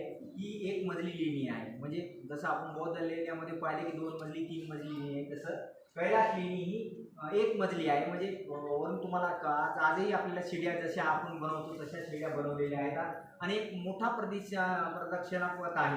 म्हणजे प्रदक्षिणाचे पथ आहे तर बौद्ध स्थापत्यामध्ये जो प्रदक्षिणा पथ आला त्याचंच पाहून नंतर हिंदू धर्मियांनी सुद्धा हे केले की मोठे गाभारा आहे आणि त्या गाभाऱ्यामध्ये शिवलिंग, आता जो शिवलिंग आहे तिथं, हा शिवलिंग आता तो तिथं नव्हता, आता नवीन शिवलिंग त्या ठिकाणी बसवलेला आहे. त्याच्यामध्ये तुम्हाला वेगवेगळे शिल्प आढळतात. गंगा, जमुना, सरस्वती ह्या 3 ज्या लेण्या आहेत, 3 ज्या नद्या आहेत त्याला रिव्हर गॉडेसेस म्हणतो, नदी देवता म्हणतो की आपल्या इकडे नदीला पूजनाचं काम असते आणि ह्या नदी असणाऱ्या ह्या 3 गंगा, जमुना, सरस्वती या ठिकाणी आपल्याला दिसून येतात. विष्णूचे 10 अवतार जे आहेत ते तुम्हाला 10 अवतार तिथं दिसून येतात. इंद्र आहे, अग्नी आहे, वायू आहे, सूर्य आहे आणि ईशा, या सगळ्या वैदिक ज्या ह्या आहेत. म्हणजे तुम्हाला आश्चर्य वाटेल की तुम्ही जर कैलास लेणीमध्ये जर गेला पूर्ण एक दिवस सुद्धा तुम्हाला ती लेणी पाहता म्हणजे काही ना काहीतरी राहिलेलं आहे. एका रथावर हे शिवलिंग असणार आहे. ही पूर्ण हत्ती, आता ते जसं जसा काळ होत गेला तसे ते हत्ती तुटलेले आहेत, पण हत्तीचे अवशेष आजही जसे पितळखोऱ्यामध्ये आहेत तसे वेरूळमध्ये आहेत. 2 हत्ती आहेत ते तुम्हाला समोर दाखवणारच आहे की मोठं मोठा हरिहर आहे, अन्नपूर्णा आहे, युगा आहेत. रावणानं पर्वत हलवलेला आहे तो सुद्धा प्रसंग या ठिकाणी दाखवला. रामायण आणि महाभारताचे वेगवेगळे जे प्रसंग आहेत ते 2 शिल्पामध्ये त्यांनी दाखवलेले आहेत. कृष्णाचे जे 12 रूप आहेत ते 12 रूप सुद्धा या कैलास लेणीमध्ये आपल्याला दाखवण्यात आले. आता ही जी हे आहे हा ओरिजिनल कैलास लेणी आहे. म्हणजे सुरुवात इथून होते, आपण जेव्हा जातो तेव्हा हा पहिला मजला आहे वरी, आणि मध्ये गेलात तुम्ही तर इकडे हे विजयस्तंभ आहेत, हे 2 विजयस्तंभ आहेत, इथे 2 हत्ती आहेत, इथे हे आता ते तुम्हाला गंगा, यमुना, सरस्वती दाखवायचे त्याचे फोटो आहेत पुढे, तर हे आहे. हा जो सगळा भाग आहे, हा सगळा भाग हा कोरून त्याचं माल मटेरियल काढून ठेवलेलं. आजही लोक आश्चर्यचकित होतात की एवढा मलबा जो आहे तो मलबा कुठं काढून टाकतो. हा जो भाग आहे समोरचा तिथून सुरुवात होते. लीळा चरित्रामध्ये असं सांगण्यात आलं, चक्रधर स्वामी म्हणतात की या ठिकाणी नृत्यांकनाचा नाच व्हायचा पूर्वी आणि मनोरंजनासाठी व्हायचा. आणि काही घोडेस्वार असे आले की त्या घोडेस्वारांनी या नृत्यांगनाला पळून नेण्याचं काम केलं आणि हे कुठं गायब झाले हे कळालं नाही. म्हणजे आणि काही भुयारी मार्ग आहेत, काही ठिकाणी भुयारी मार्ग आर्किओलॉजिकल सर्वे ऑफ इंडियाने ते बंद करून ठेवलेले आहेत. पण अशा भुयारी मार्गाने काही परकीय लोक आले आणि त्या नृत्य करणाऱ्या असणाऱ्या सगळ्या नृत्यांगनाला घेऊन गेल्याचा प्रसंग सुद्धा मोठ्या प्रमाणात हे 18व्या शतकामध्ये चित्र काढलेले आहे. आजही जर जाऊन पाहिला तर सेम दिसत. पण आता आर्किओलॉजिकल सर्वे ऑफ इंडियाने हा जो भाग आहे, आता इतर जो भाग आहे हा आता हा थोडा खाली केलेला आहे आणि हा जो हत्ती आहे त्या काळात सुद्धा त्याची सोंग ते आपल्याला दिसून येतो. पण हे जे चित्र आहे ते जगभर प्रसिद्ध असणारे चित्र आहे. नेटवर गेला तर तुम्हाला मोठ्या प्रमाणावरती दिसून येतील की पेंटिंग्स ऑफ एलोरा केव्ह जर टाकलं तुम्हाला मोठ्या प्रमाणावर चित्र तुम्हाला दिसून येतात. आता कृष्ण पैलाने हे कैलास लेणी बनवलेली आहे आणि या कैलास लेणीचं अनेक मेजरमेंट या ठिकाणी आपण गोपुरा जो आहे म्हणजे आपण ज्याला हे म्हणतो कळस म्हणतो, तो कळस हा द्रविडियन शैलीचा आहे. आपल्याकडे द्रविडियन शैलीचे फार कमी मंदिर आहेत, पण राष्ट्रकूटांचा संबंध हा कर्नाटकाशी असल्यामुळे कर्नाटक शैलीचा आपल्यावर प्रभाव पडला आणि त्या प्रभावामुळेच मोठ्या प्रमाणावर आपल्याला या सगळ्या गोष्टी आपल्याला दिसून येतात. काही नंदीची शिल्प सुद्धा मोठ्या प्रमाणावर त्या ठिकाणी आढळून येतात. आणि दोन जे तुम्हाला सांगितले रामायण आणि महाभारत या दोन मोठी शिल्प सुद्धा या ठिकाणी आपल्याला आढळून येतात. आणि मोठ्या की बरकतसर नावाचे कर्नल बरकतसर नावाचे फार मोठे कला इतिहासक आहेत आणि त्यांनी सांगितलं की जगातलं एक आश्चर्य कैलास लेणीमध्ये जगाचं आश्चर्य आहे. मी आता तुम्हाला सांगितलं की क्रिस्टल पीठ नावाची बाई आपल्या आयुष्याच्या शेवट म्हणजे आता त्या बाईचं वय 90 वर्ष वय आहे. दरवर्षी न चुकता 1 महिना वेरूळला राहण्यासाठी येते आणि 3 दिवस ती कार्यक्रम घेते. ती स्वतःच्या खर्चानं सगळ्या म्हणजे भारतातल्या अभ्यासक असणाऱ्या लोकांना बोलवते, तिथं वेगवेगळे सेमिनार घेते आणि त्यामधून ती स्वतः वेरूळ म्हणजे कैलास लेणी येऊन दाखवते.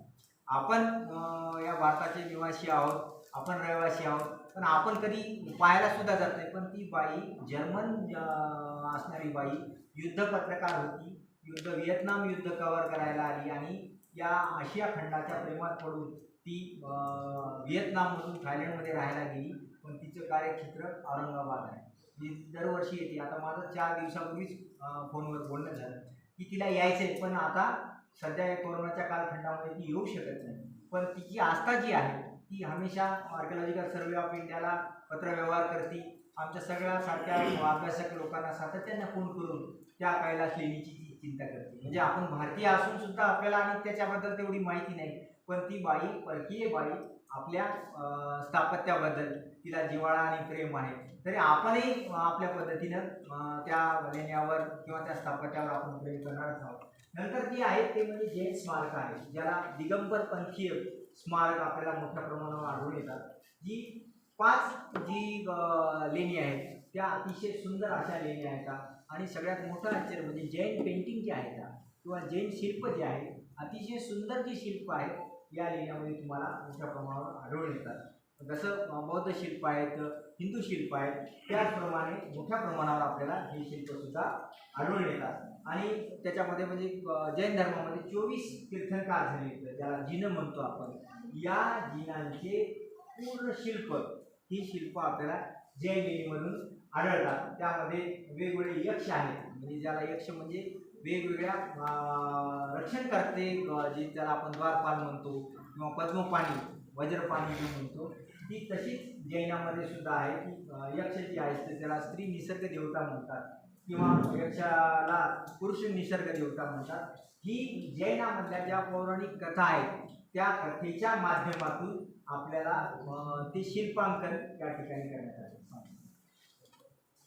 जे तुम्हाला सांगितलं की जशी कैलास लेणी आहे तशी जशी हिंदूमध्ये कैलास लेणी 16 नंबर आहे, तशीच 30 नंबरची जी लेणी आहे त्या 30 नंबरच्या लेणीला छोटा कैलास म्हणतात, कारण ती कैलासाची प्रतिकृती आहे ती छोटी आहे आणि या छोट्या प्रतिकृतीमध्ये 4 वेळेस आतापर्यंत उत्खनन झालेले आहे. त्याच्यानंतर जे इंद्रसभा आहे ती 32 नंबरची लेणी आहे, त्याच्यामध्ये आतापर्यंत 13 उत्खनन झाले आहेत. जे छोटा कैलास आहे त्या छोटा कैलासमध्ये जो स्तंभ आहे तो स्तंभ विजयी स्तंभ जो आहे तसा विजयी स्तंभ सुद्धा जैन लेण्यामध्ये होता. पण एकदा 1980 मध्ये वीज पडली आणि वीज पडल्याने तो पूर्ण स्तंभ कोसळून पडला. पण आर्किओलॉजिकल सर्वे ऑफ इंडियाची जी इंजिनिअरिंग ब्रांच असते, कन्झर्वेशनची ब्रांच असते, त्या कन्झर्वेशनच्या ब्रांचनं तो स्तूप जो विजय स्तंभ जो आहे तो स्तंभ आजही आपण जर जाऊन तिथं जर पाहिला तर तो स्तंभ कधी पडलेला वाटणार नाही, कारण तो 2 वर्ष धुळखात पडला होता. आणि आर्किओलॉजिकल सर्वे ऑफ इंडियाने काय केलं की तो स्तंभ पुन्हा मोठ्या प्रमाणावर उभा केलेला आहे. यक्षधारेंद्र आहे, गोमटेश्वर आहे. गोमटेश्वराची अतिशय सुंदर मूर्ती ज्या भारतामध्ये फार कमी गोमटेश्वराच्या श्रावण बेळगोळाची मूर्ती आहे, जिथं सगळ्यात पहिल्यांदा मराठीचा शिलालेख कोरला गेला.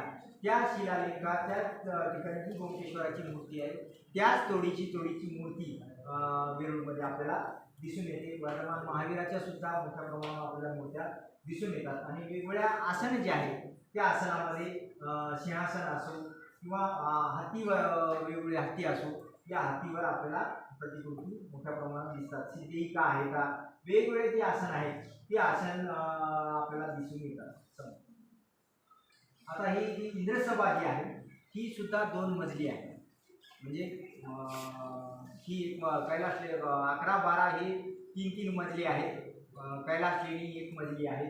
तसेच 32 नंबरची जी इंद्रसभा जी आहे ती सुद्धा 2 मजली आपल्याला मोठ्या प्रमाणात दिसून येते. आणि या सगळ्या लेण्यामध्ये आपल्याला इंद्रसभा ही सुद्धा एक अतिशय चांगला असणारं एक लेणं आपल्याला ओळखून येते. आणि मोठ्या प्रमाणावर त्या 64 ज्या देवता आहेत या 64 देवता त्या ठिकाणी आपल्याला दिसून येतात. आणि वेगवेगळ्या ग्रंथामध्ये जी वर्णनं आलेली आहेत त्या वर्णनाच्या माध्यमातून ही शिल्पकला बनवलेली आहे.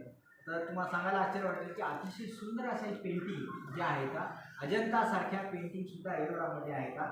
अनेक ठिकाणी त्या ठिकाणी दगड थोडा ठिसूळ असतात, त्या ठिकाणी ती पेंटिंग राहिली गळून पडल्यात. पण मोठ्या प्रमाणावर P.V. रानडे म्हणून आमच्या विभागाचे माजी विभाग प्रमुख होते, त्यांनी अतिशय सुंदर त्याच्यावर पुस्तकसुद्धा लिहिले की ऋषभनाथ आहेत, पार्श्वनाथ आहेत, महावीर आहेत, अशा सगळ्यांच्या सुद्धा पेंटिंग त्या ठिकाणी मोठ्या प्रमाणावर बनवलेली आहे. जगन्नाथ सभा जी आहे ही 33 नंबरची लेणी आहे. ही सुद्धा म्हणजे लेण्यामध्ये जैन लेण्या 5च लेण्या आहेत, पण अतिशय महत्त्वाच्या लेण्या आहेत. जगभरातले जे संशोधक जैन धर्माचा अभ्यासक करणारे आहेत ती अभ्यासक करणारी सगळे लोक या जैन लेणीचा मोठ्या प्रमाणावर आपल्याला अभ्यास त्यांनी केलेला. पार्श्वनाथाची जी मूर्ती म्हणलं की तुम्हाला सगळ्यात सुंदर जी मूर्ती आहे ती 16 फुटाची मूर्ती आहे. 16 फुटाची अशी कोणतीही मूर्ती ह्या पूर्ण वेरूळमध्ये तुम्हाला आढळणार नाही. फक्त ती लेणी फक्त याच्यामध्ये मोठ्या प्रमाणावर काही ठिकाणी शिलालेख आहेत. मोठ्या प्रमाणात शिलालेख सुद्धा आपल्याला आढळून येतात की दंतीदुर्गाचा बडोदा येथे ताम्रपट भेटला आणि या ताम्रपटाच्या माध्यमातून वेरूळचा जो संदर्भ आहे तो संदर्भ जसा आला तसंच मोठ्या प्रमाणावर 15 नंबरच्या लेणीमध्ये आहे, 33 नंबरच्या लेणीमध्ये 3 लेख आहेत आणि 16 नंबरच्या जर लेणीचा तुम्हाला मी बडोद्याचा गुजरातचा सांगितलेलाच आहे. आणि या सगळ्या माध्यमातून हे शिलालेख प्राथमिक साधन म्हणून आपण मोठ्या प्रमाणावर वापरण्यात येतात. पेंटिंग मी तुम्हाला पेंटिंगचं सांगितलं की मोठ्या प्रमाणात पेंटिंग सुद्धा आपल्याला आढळते. पण काही ठिकाणी दगड खराब असल्यामुळं त्या पेंटिंग आज राहिलेल्या नाही. पण आजही जैन लेण्यांच्या ज्या पेंटिंग आहेत अतिशय सुंदर अशा पेंटिंग आजही त्या ठिकाणी आहेत आणि मोठ्या प्रमाणावर त्या ठिकाणी आपल्याला गेल्यानंतर तिथे गेल्याने दिसून येतात. आता याच्याची जी पवित्र स्थळे आहेत की 10 नंबरच्या लेण्याला कोकसवाड्याच्या लेणी सुद्धा, जसं 20 आपण विश्वकर्मा लेणी म्हणतो तसं कोकसवाड्याच्या लेणी सुद्धा मोठ्या प्रमाणात म्हणतात. किंवा 11 नंबरला दुसरा राजविहार, 12 नंबरला थोरला राजविहार, 13 नंबरला छायापुरुषाची लेणी, हे सगळं काय लीळा चरित्रामध्ये हे आपल्याला दिसून येते. 15 लेणीला विहारण स्थान म्हणतो, 16 नंबरला कैलास किंवा मानकेश्वराचे लेणी सुद्धा म्हणतो. लेणी क्रमांक 21ला नागनाथाची लेणी सुद्धा म्हणतो. 22 क्रमांकाला केदारनाथ लेणी, 27ला जळसेनाची लेणी, 28ला विहरण स्थान, 29ला शंका लेणी आणि 32ला इंद्रसभा, 33ला जगन्नाथ सभा आणि 34ला विहारण स्थान आपल्याला मोठ्या प्रमाणात. हे जर पाहिलं, हे गोपुरा आहे आणि गोपुरावर जे सिंह आहेत, हे 4 सिंह, हे 4 सिंह हे अतिशय महत्त्वाचे सिंह आहेत, जे वेगवेगळ्या माध्यमातून आपल्याला दिसून येतात. आणि तिकडे जर पाहिलं तर तारा ही जी बौद्ध देवता आहेत, पद्मपाणी आणि अवलोकितेश्वर आपल्याला दिसून येतात. हे शिव पार्वतीचं शिल्प आहे आणि हे शिव पार्वतीचा जो विवाह आहे, प्रसंग आहे, तो विवाह प्रसंगाचं हे चित्र आहे. खाली जर पाहिलं तर वेळू 16 नंबरच्या लेणीमध्ये जर आपण पहिल्यांदा गेलात तुम्ही मध्ये, तर पहिल्यांदा तुम्हाला आता या शिल्पाबद्दल फार वाद आहेत सगळ्याला. कारण महामायेचे जे शिल्प आहे, त्या महामायेच्या शिल्पाची कॉपी करून गजलक्ष्मी आहे, ती गजलक्ष्मी म्हणून आपण आज लक्ष्मीपूजन करतो दिवाळीला, तर ते याच महालक्ष्मीचं पूजन करतो, तिला गजलक्ष्मी म्हणतात. हे 2 हे आहेत, हाती आहेत, हे 2 हाती आणि खाली 2 हाती आहेत. हे 2 हाती पाणीवरून तिच्या डोक्यावर टाकत आहेत आणि या पाणीच्या माध्यमातून वर तुम्हाला सगळे गण दिसत आहेत. खाली जे आहे हे जे कमळ आहेत, खाली छोटे छोटे जे आहेत ते कमळ आहेत. हा रामायणाचा पट आहे. रामायणाची जी कथा आहे, ती रामायणाची कथा अशी खाली येते, अशी पूर्ण कथा दाखवली रामायण. हा सुद्धा युद्धाचा प्रसंग आहे महाभारतामधला, की महाभारतातलं युद्ध आहे. हे आता तुम्हाला चित्रावरून दिसणार नाही, पण तुम्ही प्रत्यक्ष जेव्हा जासाल, ज्यांना रामायण महाभारताचं थोडं ज्ञान आहे, तर ह्या सगळे प्रसंग जे आहेत ते प्रसंग आपल्याला हुबेहूब त्या ठिकाणी दिसून येतात. हा शेकिंग रावण जे तुम्हाला म्हणलं, की रावणाला जेव्हा राग आला तेव्हा रावणानं आपल्या अबोध शक्तीनं हा कैलास पर्वत सगळा हलवलेला आहे. त्याचं हे शिल्पांकन आहे. वर शिव बसलेला आहे आणि हा छोटा कैलास आहे. आणि या छोट्या कैलासमध्ये तुम्हाला हाती या ठिकाणी दिसतो. ते तुम्हाला समजलं की हे जे हा विजय स्तंभ आहे, हा पडला होता आणि विजय साहेब पुन्हा हा स्तंभ जशाला तसा आजही जाऊन पाहिला तर तुम्हाला तो स्तंभ जशाला तसा दिसेल. त्याला म्हणजे इतक्या टेक्नॉलॉजीने बरोबर केलं, त्याच्यामध्ये सळई टाकलेली आहे, म्हणजे 2 तुकडे झालेले. 2 तुकडे झाल्यानंतर त्याला जोडून आज जसा आपल्या ज्या टेक्नॉलॉजीनं करतो आपण, तसं त्या ठिकाणी केलं आहे. की आजही आपण कुठे जर गेला तर तुम्हाला तो कधी पडला जर असं कोणी जर सांगितलं, तुम्ही आश्चर्यचकित होता की तो पडलेलाच नाही, याच्यावर एक संध आहे. ही जैनमधली पेंटिंग आहे. आजही तुम्हाला सांगितलं की पेंटिंग जी आहे अतिशय सुंदर असतात. त्या पेंटिंग भितडाला म्हणजे या जास्त पोर्सला नाही का, पण छताला अतिशय सुंदर जशा अजंताला जशा पेंटिंग आहेत तशा वेगवेगळ्या पेंटिंग आहेत. हा जसं मी म्हणलं की तुम्हाला 3 तार तुम्हाला कुठंच भारतामध्ये आढळणार नाही, फक्त वेरूळमध्ये ही 3 तार आढळते. ही 3 तार या ठिकाणी 12 नंबरची लेणी आहे, जिथं चक्रधर स्वामी स्वतः 20 त्यांना जेवणातून घालण्यात आलं, तेव्हा ते या ठिकाणी 1 महिना राहिले आणि 1 महिना राहिल्याने त्यांची तब्येत ठीक राहिली. आणि ह्या आता सप्तधनी बुद्ध आहेत. बुद्धाचे वेगवेगळे प्रकार आहेत, म्हणजे बुद्ध आहे, गौतम बुद्ध म्हणतो आपण, भगवान बुद्ध म्हणतो, शाक्य मुनी म्हणतो. तसे बुद्धाचे वेगवेगळे जे प्रकार आहेत, त्याच्यातले 7 बुद्ध आणि 7 ध्यानी बुद्ध हे बुद्ध तुम्हाला फक्त काही कमीच स्थापत्यामध्ये तुम्हाला भारतात आढळतात. त्याच्यातले हे वेरूळमध्ये 7 ध्यानी बुद्ध आहेत आणि 7 मनुष्य बुद्ध आहेत. हे तुम्हाला सांगितलं की 10 नंबरची जी लेणी आहे, त्या 10 नंबरच्या लेणीचा वरचा भाग जिथून बुद्धाच्या डोक्यावर जो प्रकाश पडतो तो वरचा जो भाग आहे. आणि जर तुम्ही पाहिलं तर ते गंधर्व आहे, आजूबाजूला गंधर्व आहेत. आणि हे मदन आणि रतीचं शिल्प आहे, ती 16 नंबरच्या लेणीमध्ये आहे. आणि त्याचं जी ओळख आहे ती ओळख म्हणजे त्याला इक्षुदंड म्हणतात, ज्याला आपण ऊस म्हणतो. आपला तो ऊस जो आहे तो ऊस आपल्याला दिसते, त्याचा वरी फुलोरा आलेला आहे. आणि हे मदन आणि रतीचं शिल्प आहे 16 नंबर. ह्या गंगा, जमुना, सरस्वती ह्या रिव्हर गॉडेसेस आहेत. ह्या रिव्हर गॉडेसेस आपल्याला दिसून येतात. आणि खाली त्या जे आहेत त्याला खाली आपला कासव जो आहे तो कासव ह्या तिन्हीच्या खाली आपल्याला 16 नंबरमध्ये दिसून येतो. ह्या सप्तमातृका आहेत. सप्तमातृका ज्या हिंदूमध्ये अतिशय पवित्र समजल्या जातात, ह्या 7 मातृका आपल्याला कैलासमध्ये दिसून येतात. हा यक्ष मातंग आहे. हा जैन लेणीमधला यक्ष त्याला आपण प्रोटेक्टर म्हणतो किंवा संरक्षक असणारा जो यक्ष असतो, देवांचं रक्षण करणारा तो यक्ष मातंग आहे, यक्ष अंबिका आहे. तर अंबिकाला कसं ओळखायचं, तर ते वर आंब्याचं झाड आहे, आंब्याचे 2 आंबे दिसत आहेत तुम्हाला. त्या काही मूर्त्यांची जी लक्षणं असतात त्या लक्षणावरून आपण जर मूर्तिशास्त्र जर पाहिलं तर त्यामध्ये आपल्याला आंब्याचे जिथं शिल्पांकन दिसत त्याला अंबिका यक्ष आपण म्हणतो. खाली सिंह सुद्धा आहे, सिंहावर सुद्धा ती बसलेली आहे किंवा इकडं हे जे आहे हत्तीवर बसलेली आहे. धन्यवाद. वेळ भरपूर होत आहे पण कसं आहे की लेणी पाहणं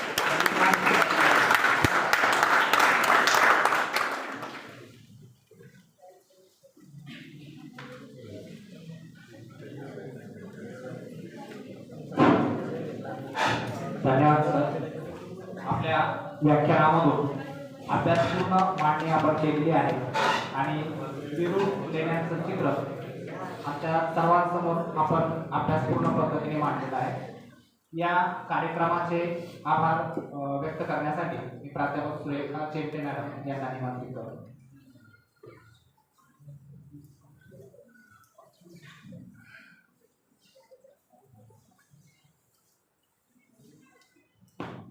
स्पार्क विद्या प्रसारक मंडळाचे गावजावळ महाविद्यालय पाथर्डी इतिहास विभाग आयोजित आज या कार्यक्रमाचं आयोजन करण्यात आलेलं होतं.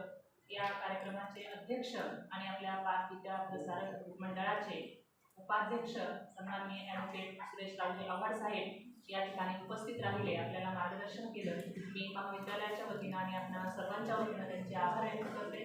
त्याचबरोबर या कार्यक्रमासाठी प्रमुख पाहुणे म्हणून प्रमुख उपस्थिती म्हणून सन्माननीय अविनाशजी मंत्री हेही उपस्थित राहिले, आपल्याला मार्गदर्शन केलं. मी महाविद्यालयाच्या वतीनं इतिहास विभागाच्या वतीनं त्यांचेही आभार व्यक्त करते. त्याचबरोबर या कार्यक्रमासाठी प्रमुख अतिथी म्हणून आपल्याला डॉक्टर बाबासाहेब आंबेडकर मराठवाडा विद्यापीठातील इतिहास विभागातील डॉक्टर संजयजी पाईकराव सर हेही उपस्थित राहिले. PPTच्या माध्यमातून आपल्याला त्यांनी मार्गदर्शन केलं. त्यांचेही मी आपल्या महाविद्यालयाच्या वतीनं इतिहास विभागाच्या वतीनं आभार व्यक्त करते. त्याचबरोबर या कार्यक्रमासाठी उपस्थित राहिलेले सर्व प्राध्यापक बंधू भगिनी आणि ज्यांच्यासाठी खास हा कार्यक्रम आयोजित केला असे विद्यार्थी बंधू भगिनी आपणा सर्वांचे आभार व्यक्त करते. सूत्रसंचालन करणारे केरकर सर, त्याचबरोबर या कार्यक्रमाचं आयोजन करणारे कानडे सर यांचे आभार व्यक्त करते आणि अध्यक्षांच्या परवानगीनं हा कार्यक्रम संपला असं जाहीर करते.